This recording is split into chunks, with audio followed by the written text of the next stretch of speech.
असां इंसान खे पैदा कयो आहे ऐं असां संदसि दिलि में उभरंदड़ विसविसनि खे बि ॼाणूं था। असां त खेसि संदसि साह वारी रग खां बि वधीक वेझा आहियूं। ॿ कातिब संदसि साॼे ऐं खाॿे वेठा हर शइ लिखंदा पिया वञनि। संदसि ज़बान मां को लफ़्ज़ निकितो मस आहे त होॾां उनखे सांढण वारो तयारु लॻो पियो आहे। वरी ॾिसो हू सचपच मौत जी सकरात अची पहुती। इहा ई अथई उहा शइ जंहिंखां तूं भॼंदो हुएं ऐं पोइ सूर में फूकियो वेंदो। इहो ई अथई उहो ॾींहुं जंहिंजो तोखे डपु ॾियारियो वेंदो हो।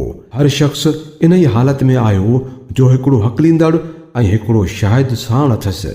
इन ई ॻाल्हि खां तूं ग़फ़लत में पियल हुएं। पोइ असां तुंहिंजे आॾो पियल पर्दो हटायो त अॼु तुंहिंजी नज़र ॾाढी तेज़ आहे। संदसि साथीअ अर्ज़ु कयो, हीउ जेको मुंहिंजे हवाले कयल हो सो इजो हाज़िर अथव।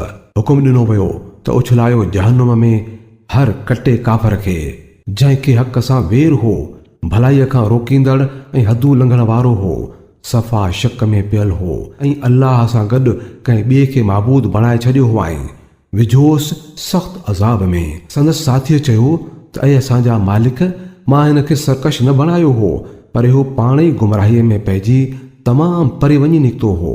जवाब में फरमायाईं, मुंहिंजे आॾो झेड़ो न करियो, मां तव्हांखे अॻे ई बुछड़े नतीजे खां ख़बरदार करे चुको होसि। मूं वटि थियल ॻाल्हि खे बदिलायो न वेंदो आहे ऐं मां पंहिंजनि ॿारनि ते ज़ुल्म करण वारो न आहियां।